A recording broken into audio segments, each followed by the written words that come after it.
It was the first time Portland's team had ever made it to the championship game in 2005.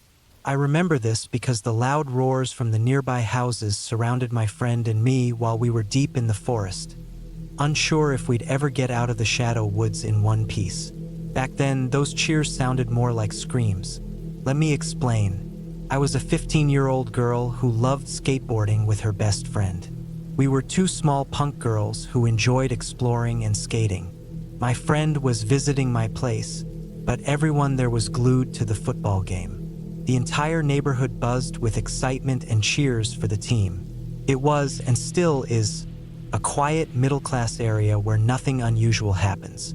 It was around 7:30 or 8 p.m., and by then it was pretty dark, not completely black, but that deep blue that lingers until late at night.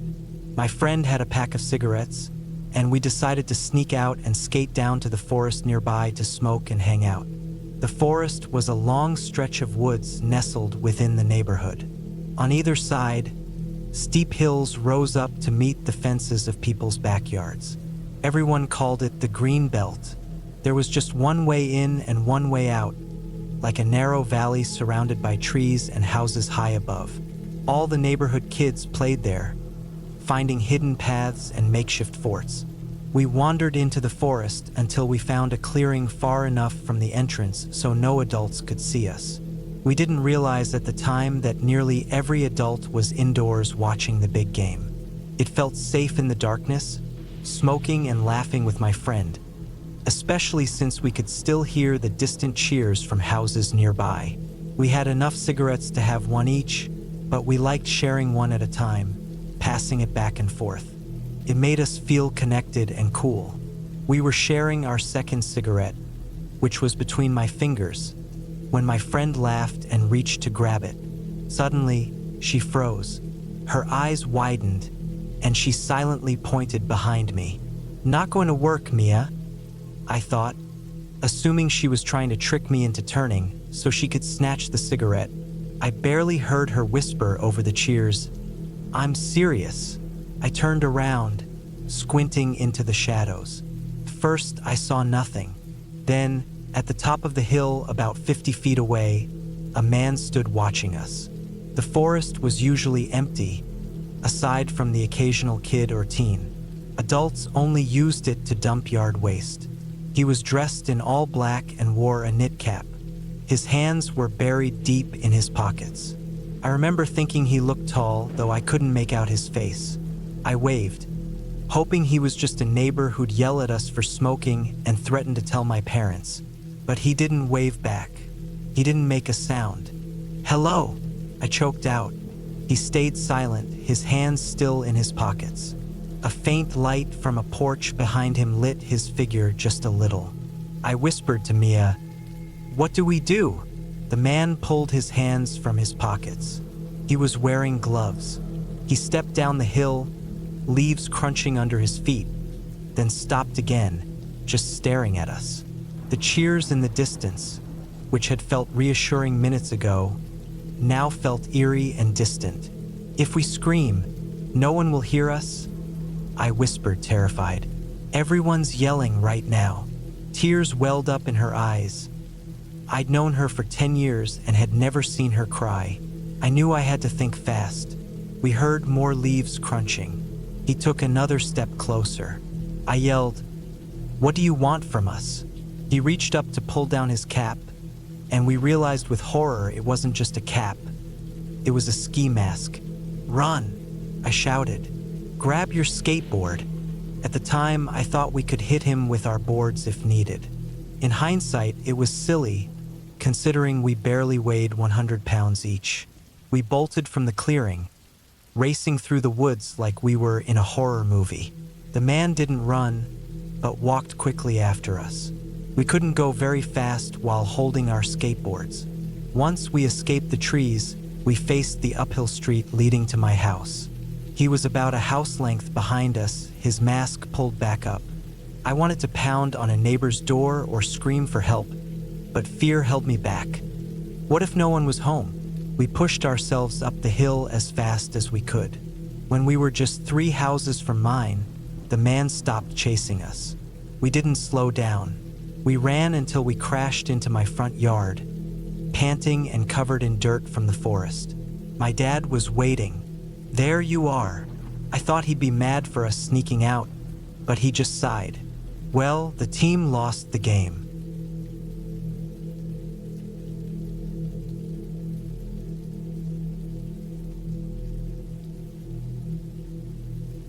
I grew up in a rural area in Wisconsin, down a short dead-end road about 12 miles from the nearest town. There were only 7 houses scattered across 2-acre wooded lots or larger. There weren't any big wild animals like bears in the region, and lost people or wandering animals were unheard of in the 18 years I lived there. When I was a girl, around 14 years old, I had a good friend named Alex who lived next door. He was a couple of years older and was allowed to stay out later than me. Sometimes, when he got home late, he'd sneak over to my yard and toss pebbles at my window to get my attention. My bed was right beside the window, so I'd open it and we'd whisper and share stories for a while. My window faced the backyard, and from there, I could see Alex's house through the trees and the path leading to his driveway. If his house's side door light was on, I knew he was still out. If it was off, he was home. One summer night, my window was open when I heard a car pull into Alex's driveway. It was about midnight. I heard Alex get out of the car, chatting with his friends. When his friends drove off, I quietly called out for him to stop by, careful not to wake my parents. He didn't respond, probably because he didn't hear me.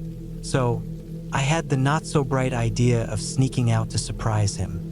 Growing up in the woods, I'd learned how to move quietly and hide. As kids, we'd often play games trying to scare each other. I silently crept downstairs and slipped out through the back garage door, which led to our backyard. From there, I crossed a gravel area and took a familiar 25-foot path through the woods that connected our houses. My parents had a gravel pit around the back of our house since the oak trees made it hard for grass to grow. There were 14-inch oak stumps placed like stepping stones in the gravel, and if you stepped off them, the crunch of the rocks would give you away. I carefully stepped across the stumps, facing Alex's house, my eyes adjusting to the darkness. I didn't see him. Just then, I heard his door close and the light turn off. He had probably gone inside to sleep. I waited for a moment, thinking I saw something move in the woods between our houses, but not on the path we always used. Off the path, there were thorny bushes like wild roses and raspberries, so it seemed strange for him to be walking there. I figured he might be trying to scare me back, just as I planned to do to him. I watched a dark figure moving slowly through the trees, stopping now and then like it was listening or hiding. I thought it was Alex playing a trick. I crouched down, ready to startle him. But as I watched, the figure didn't come directly toward my window. I whispered for Alex again, growing impatient, but there was no answer. Eventually, I got tired of hiding and quietly tiptoed back to the garage door. I went inside, locked up, and crept back to my room. My window was still open, and as I settled back in bed, I heard someone or something moving around the yard. I whispered for Alex again, but still got no reply. Suddenly, I heard a thud, followed by a low grunt coming from the window well right below my room. If you don't know, a window well is a semicircular hole about 3 or 4 feet deep, lined with metal, that allows light into basement windows. There was no way Alex would have fallen in. We'd played all over the neighborhood for years and knew every window well and shortcut. The grunt sounded human, not like an animal. Whoever it was climbed out quietly with little noise. That's when I realized this wasn't a game. Someone was out there, and it wasn't Alex. I tried to see below my window, but the screen blocked me from leaning out far enough. I heard the crunch of gravel again. Alex would have known where the stepping stones were and wouldn't have made noise. He also knew my parents were strict, and he was always careful to be quiet. The footsteps stopped. I held my breath, pressing my face to the screen. I stayed like that for what felt like an hour, though it was probably only 30 minutes. I never heard whoever it was leave, but eventually, I grew tired and fell asleep. The next day, I asked Alex about it. He said he went straight to bed that night. He had no reason to lie. I'm sure it wasn't one of our neighbors either. Most didn't have kids, and the houses were spread out, each sitting on at least 2 acres. There were no large animals around, just the occasional deer, and they usually avoided houses, especially with our dog around. To this day, I have no idea who or what was out there that night.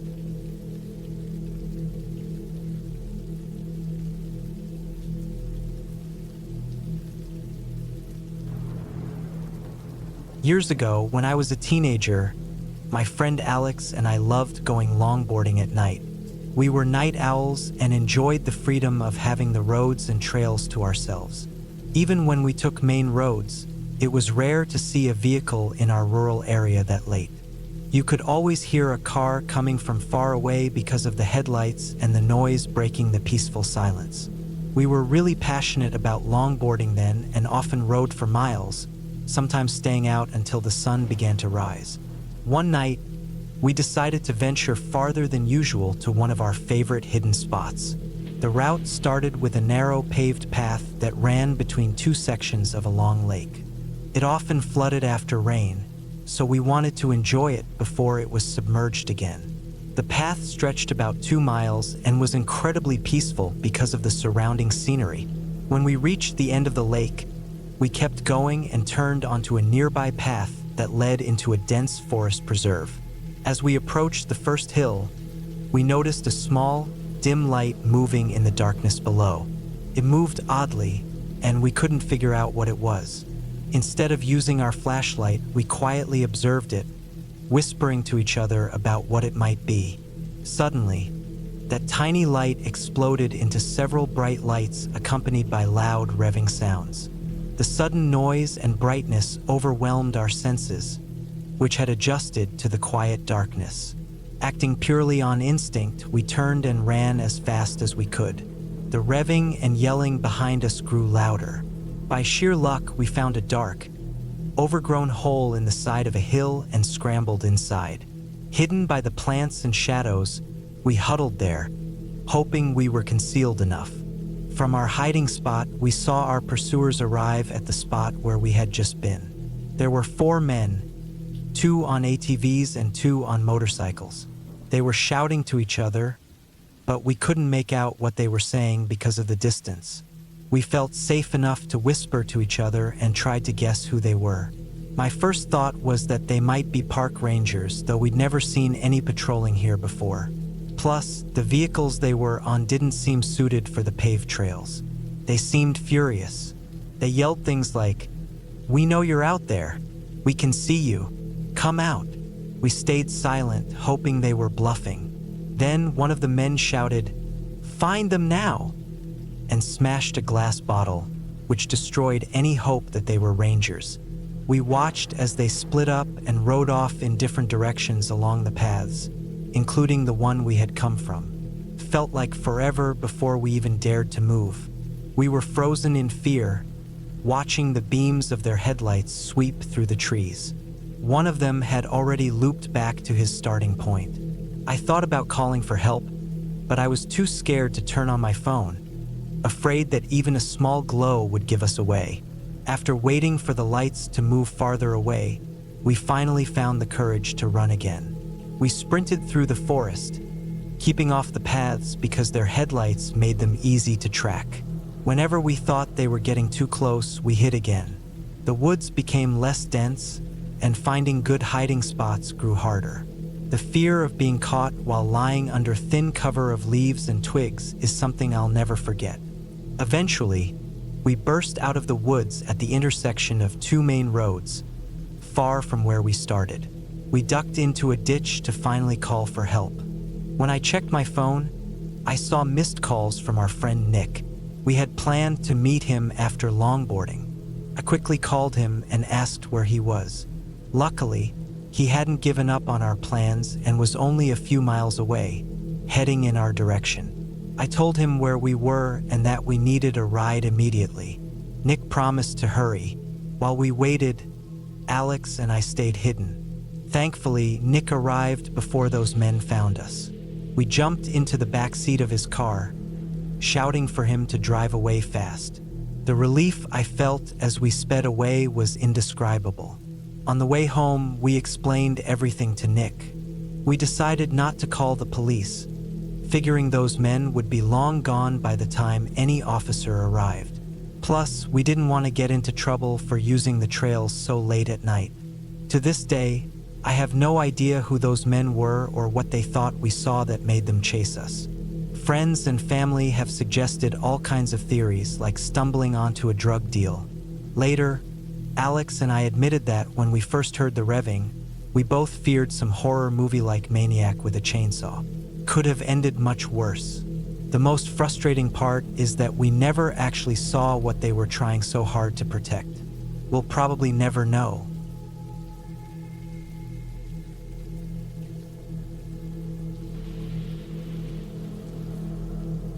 Imagine I'm a 30-year-old woman in 1989. My parents separated, and by 1990, my father had moved to St. Louis, Missouri, and remarried. My brother and I spent our summers with him and his new wife. We loved having the freedom to explore the woods, chase animals, and enjoy the sunshine while our parents were at work. They lived in a budget-friendly apartment complex in South County. Their unit was in the back of the complex, next to another building set at an angle. To the south was a small ravine bordered by trees, and to the north there was another complex. Directly behind Dad's building was a patch of forest stretching along the back of the property. That first week, my brother and I explored the woods with a new friend, Danny, who lived with his mom in the angled building nearby. We spent hours playing tag, building forts from scrap wood, and using tools from Dad's toolbox to aid us in our ongoing prank war against the kids from the other complex. One afternoon, while searching for the best place to build a fort, I stumbled upon what looked like a hastily made shelter. It was a ramshackle hut made of rotting wood and covered with a tattered blue tarp. Outside the shelter, there were remnants of a small campfire, which made us even more curious. We were fearless kids, so I kept watch while my brother and Danny peeked inside. They found a pile of musty clothes, a stained pillow, an old hammer, a flashlight, a rusty pot, and some food wrappers. At first, we thought it was the most thrilling discovery of the summer. As I stood guard, a cold shiver ran down my spine, the feeling you get when someone is watching you. I warned the boys that we should leave, but they teased me for being scared. My stomach felt uneasy, and I insisted we go, convincing them by reminding them we had to plan our next prank on the other kids. We ran off, leaving the tent behind, caught up in other adventures like playing Nintendo, plotting pranks, and raiding the fridge. We always had to be home by dark, so we said goodbye to Danny and headed back for dinner. That evening, everything seemed normal. Dad and our stepmom went to bed early, letting us have the TV. They reminded us not to stay up too late. My brother and I sat in the living room. There was a big window on the north wall right next to the couch where I slept. The window was open, letting in a light summer breeze. We occasionally heard footsteps outside, but since many neighbors smoked out back, we didn't think much of it. When we decided we wanted snacks, I went to the kitchen to grab some crackers and soda. As I walked back, my heart froze. Through the window, I saw a tall, shadowy figure standing at the edge of the woods, staring right at me. I stopped for a moment, then instinct kicked in. I glanced at the front door to make sure it was locked and walked calmly back to my brother. I whispered, "Kevin, remember that shelter we found today? I think the person who made it is outside watching us. Don't react, just act normal. I'll close the windows." His eyes widened, but he nodded. We had learned to rely on each other, so he trusted me. I crawled around the apartment, shutting windows as quietly as possible. Then, with a surge of adrenaline, I slid the living room window shut from the side, staying out of sight. From that point, we couldn't focus on the TV. We decided the best plan was to pretend to go to bed. As the older sister, I turned off the lights once Kevin was wrapped up under his blanket on the couch near the front door. We hated the dark, but this night we agreed it was safer. As I lay down on my couch, I peeked up and saw the man still standing there. I prayed he couldn't see us anymore, then ducked under my blanket, my heart racing. Somehow I fell asleep. A few hours later, Kevin woke me up, whispering to ask if it was safe. I carefully peeked out the bottom of the window. The man was gone. I told Kevin the coast was clear, and we hurried to Dad's room to tell him what happened. He was getting ready for work and brushed it off, telling us to stay out of the woods. He left shortly after, followed by our stepmom. We tried to believe Dad, but we weren't convinced. We usually left the door unlocked during the day, but not this time. We called Danny, told him what happened, and made a plan to get him to our apartment safely. Once he arrived, we took turns watching the window all day. We didn't see the man again. Danny's mom came over after work, looking for him. When she heard the story, she was frustrated that we hadn't gotten a better response from my dad. She took Danny home and made him promise to lock the door. About half an hour later, 2 police cars pulled up. Danny's mom had decided to call the cops, worried for our safety. With the police there, we felt brave enough to go outside and watch. One officer stayed near the cars, asking us questions and relaying our answers to the others searching the woods. After about 10 minutes, 3 officers emerged, holding onto a scruffy-looking man who kept his head down. My brother squeezed my hand as the man looked up and glared at us. I told Kevin we were safe now, that the police would handle it, trying to convince myself too.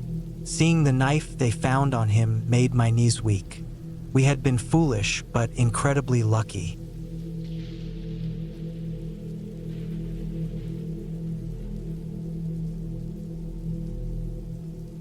On the evening of February 24th, 1978, 25-year-old Gary Dale Mathias was driving 4 close friends to California's Chico State University for a basketball game. They were part of the Gateway Gators, a program in Yuba City for people with intellectual disabilities, and they were set to participate in a week-long Special Olympics tournament. The winners of the tournament would be awarded an all-expenses-paid vacation to Hollywood.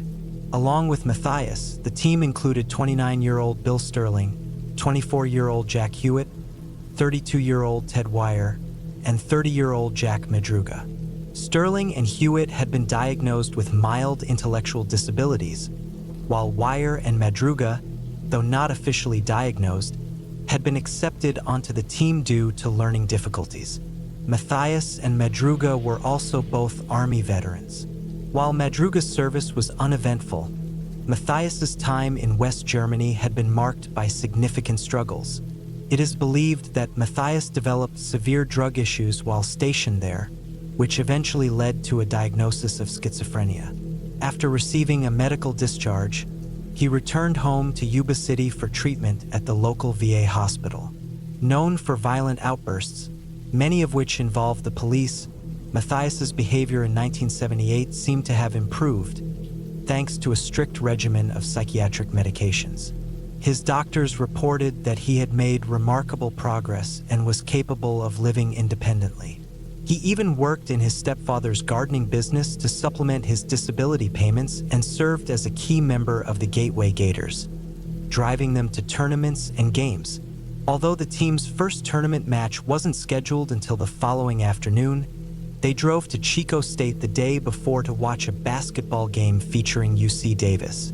After the game, they stopped at Bears Market to pick up snacks. The store's clerks remembered the group well, as they came in just before closing. The men seemed in good spirits and left the store promptly at 10 p.m. The clerk didn't know it at the time, but she was the last person to see the 5 men alive. Their parents expected them home by midnight, but when the morning came and they hadn't returned, they contacted the police. The authorities in Butte and Yuba counties began searching the route, but they found no sign of the missing men. They enlisted the help of the local park rangers, who expanded the search area. On February 28th, a ranger from Plumas Forest reported spotting their car parked on a remote dirt road off Oroville Quincy Road. When the police arrived, they found the vehicle undamaged, with no sign of a struggle. The car, a 1969 Mercury Montego registered to Jack Madruga, was found nearly 70 miles from Chico, far off the direct route between Yuba City and Chico. The vehicle had been driven down a winding dirt track leading into a high-altitude forest.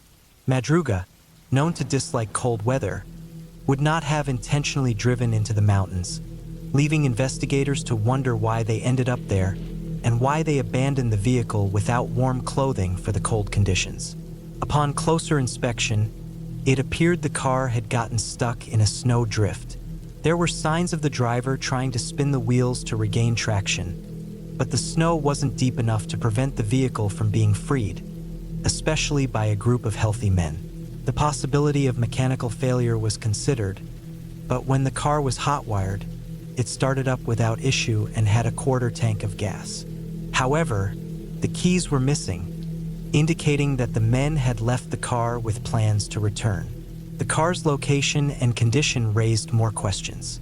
There were no scrapes or dents on the undercarriage, even though the car had traveled down a rough mountain road. Madruga's family stated that their son would never have driven off the highway unless there was an emergency. Still, the mystery deepened. After towing the car back to the station, investigators found strange details about the vehicle's condition. Despite the rough road, there were no marks under the car, suggesting the driver knew the road well. Madruga's family rejected the idea that he had driven off-road intentionally.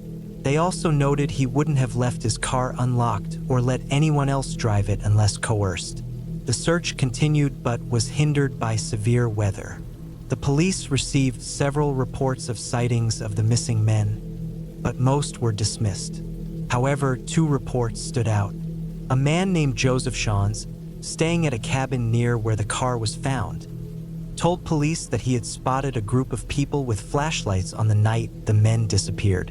When Shawns tried to call out to them, they turned off their lights and left without offering assistance. The next morning, Shawns, who was suffering from chest pain due to a heart attack, managed to get to a hospital. On the way, he passed the abandoned car, which he believed was the same vehicle the group had been traveling in. Ted Wyer's mother found this sighting suspicious, as her son had always been the type to help others, even in emergencies. Another sighting came from a grocery store employee in Brownsville, who reported seeing a group of men matching the description of the missing men 2 days after they disappeared.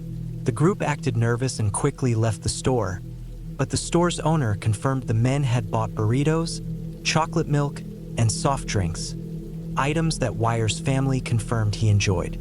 However, the trail soon went cold, and the next significant development came in June. As the snow melted in Northern California, the search for the missing men resumed. On June 4th, a group of motorcyclists found a broken-into U.S. Forest Service trailer near the site of the abandoned car. Inside, they discovered the body of Ted Wyer partially consumed by animals. Later, park rangers found the remains of Jack Madruga and Bill Sterling. Their bodies had also been scavenged, and their bones scattered.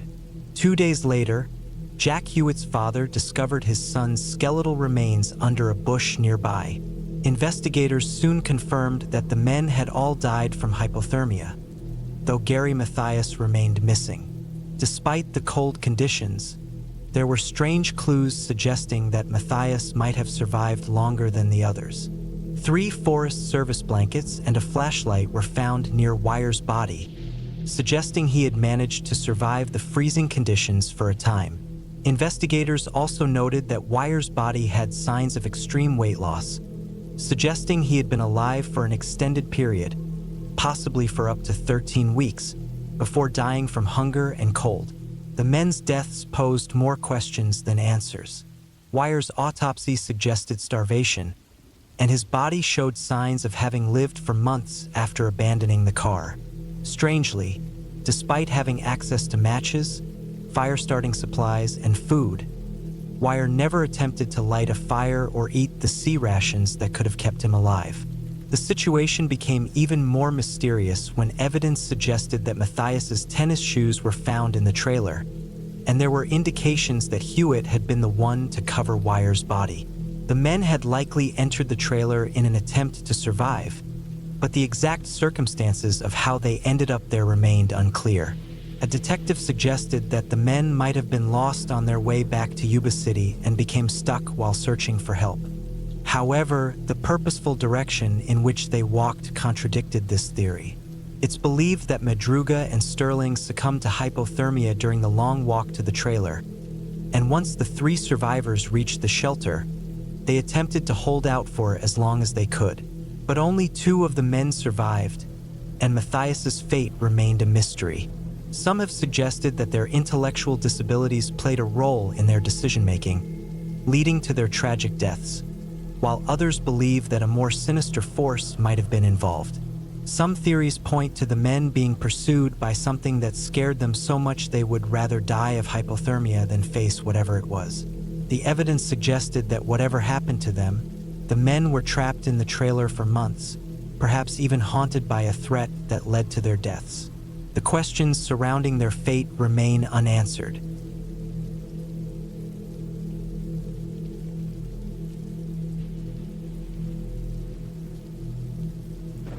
For as long as I can remember, I've been going hiking whenever I could find the time.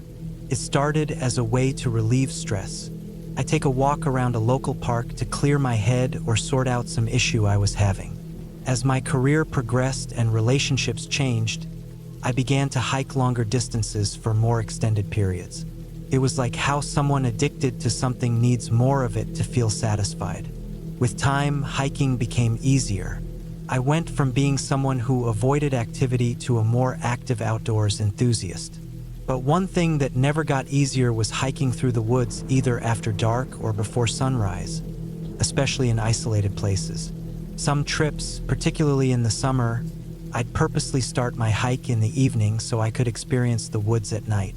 I know I said it never got easier, but it never got boring either. There's something exciting about being out there when it's dark. Fear of the deep, dark woods is something old and ingrained in us, so being out there feels like you're trespassing, like you're not supposed to be there. Maybe it sounds childish, but it takes me back to a feeling of wonder, like when I was younger. What I usually did was head out in the evening, hike a few trails with just a flashlight, and then take a quick nap in my hammock. I'd wake up just before dawn to enjoy the sunrise.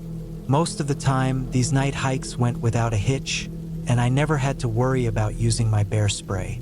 Well, except for this one time that terrified me. It was late spring, around 4:30 a.m., just under an hour before dawn. I had about 5 miles to go before reaching my car, and I was in a small valley between 2 steep ridges. The trail I was on was narrow, muddy, and surrounded by dense underbrush, young maples, and old oaks.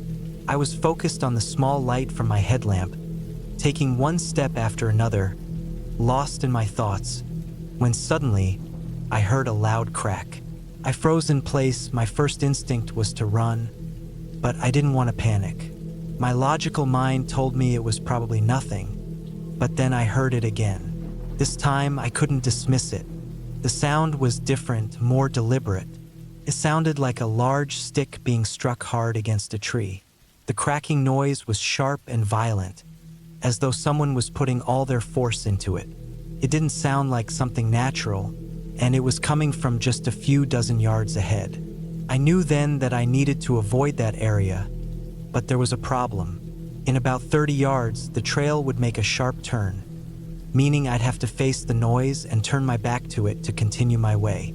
That made me nervous. Whatever was making the sound, I didn't want to turn away from it in the dark. But if I wanted to get back to my car, I didn't have much of a choice.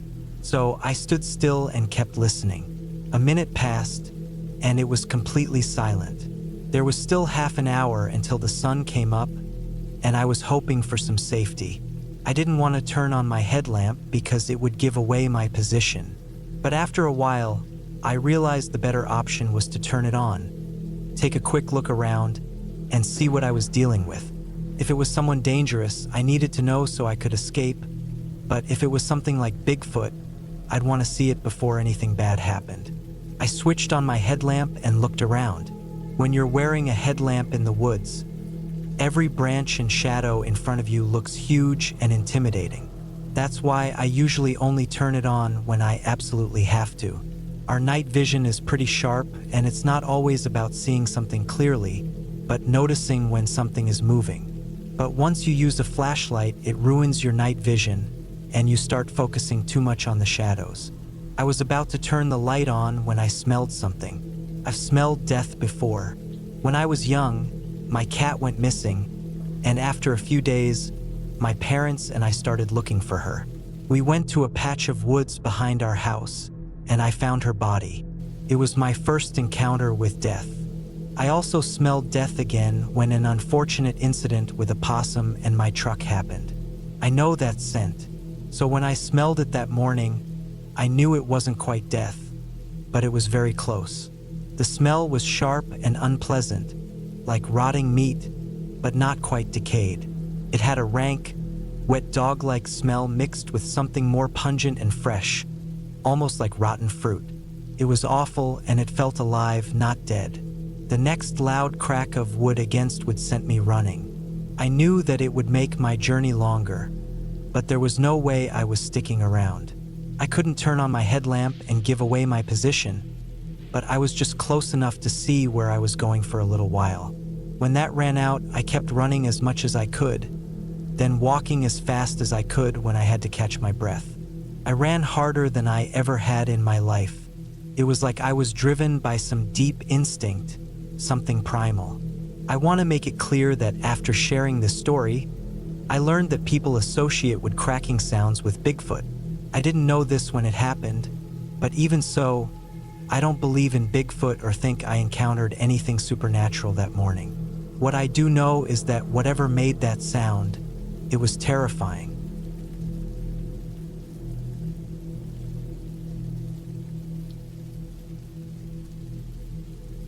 Christmas of 2008, my friends and I were still a group of slackers in our mid-20s.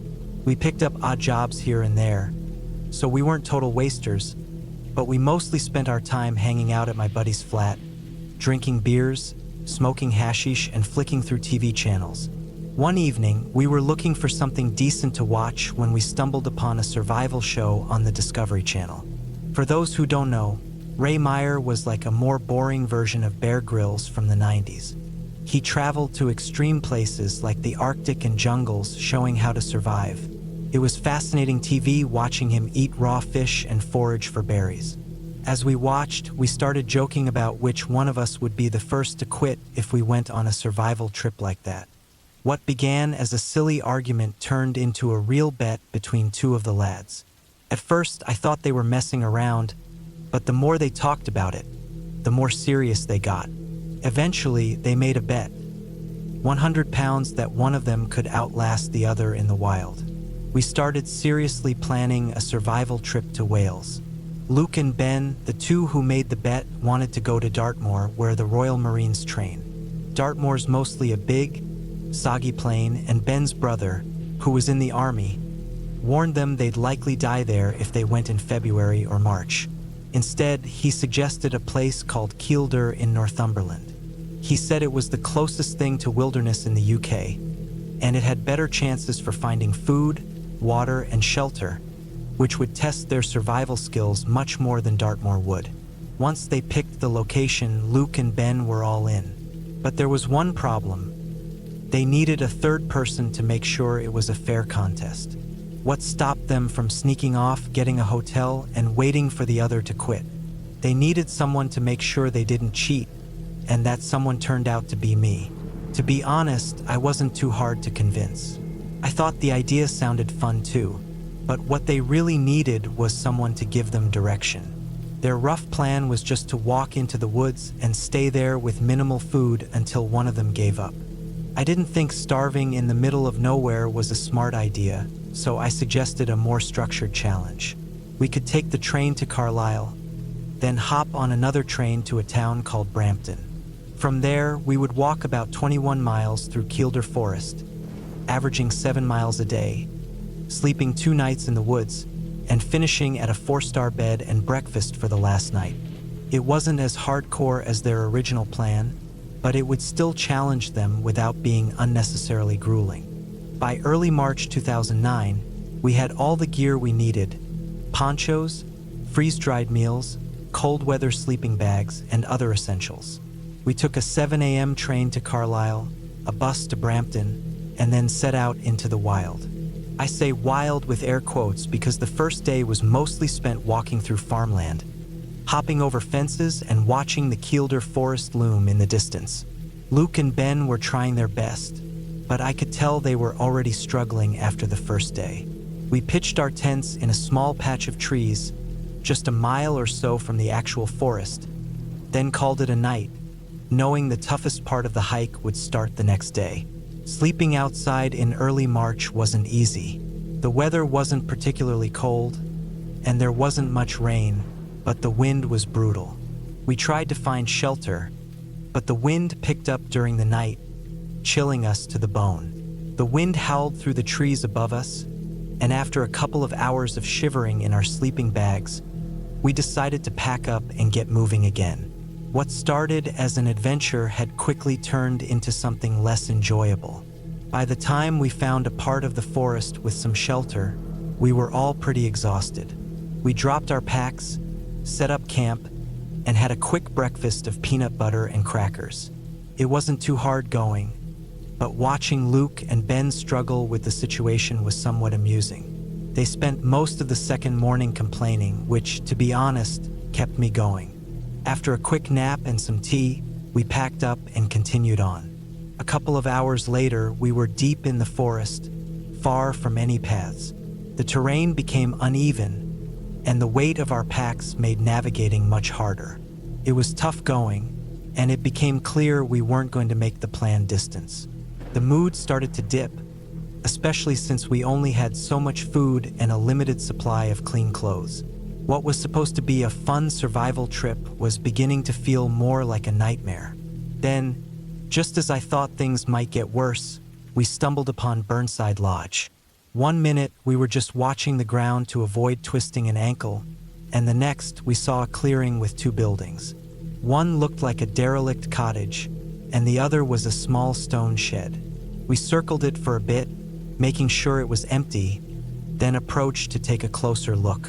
The small stone shed was what they call a bothy.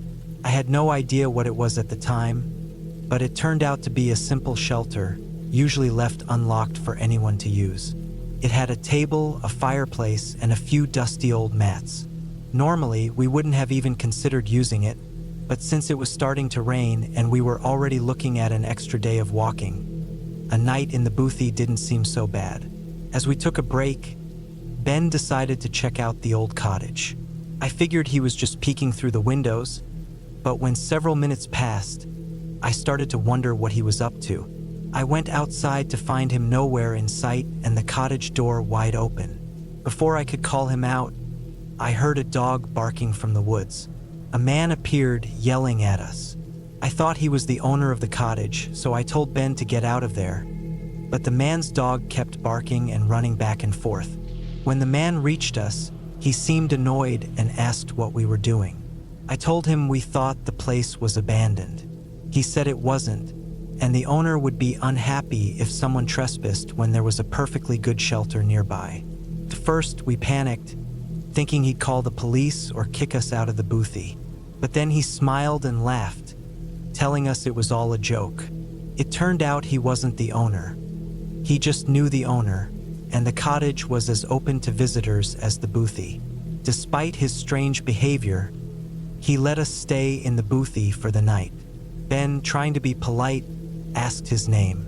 The man paused for a moment before saying, "Gary," in a way that made it clear he had just made it up on the spot. It was awkward, but we didn't say anything. As we started to settle in, the man suddenly asked, "Have any of you ever been raped?" The question was so shocking that we froze. Ben was the first to react. stepping toward the man and asking him if he had the guts to repeat such a creepy question. The man didn't respond, but his grin grew wider. At that point, we were all unsettled. The man was in his early 50s, stout and not frail, but we started to feel uncomfortable. We realized we needed to leave. As we packed up to go, we heard the dog barking again, and we quickly made our exit, keeping an eye on Gary as we moved through the trees. The barking got louder as we walked, and we realized Gary was following us. We picked up the pace, but we weren't sure how to lose him. Eventually, we reached a wide stream, which we had no choice but to cross. As we waded through the cold water, we thought we were done for, but to our relief, the dog didn't follow. It just barked from the other side and ran back to its owner. We made it out of the forest and onto a trail, exhausted and soaked, but relieved. We phoned the police, but they could do little. The woman on the line said they would send park rangers to check on the bothy, but there wasn't much they could do about a creepy encounter. We continued on our journey, getting drier and completing the hike a day late. But we never forgot that creepy moment with Gary and his dog, and we shared the story with anyone who would listen.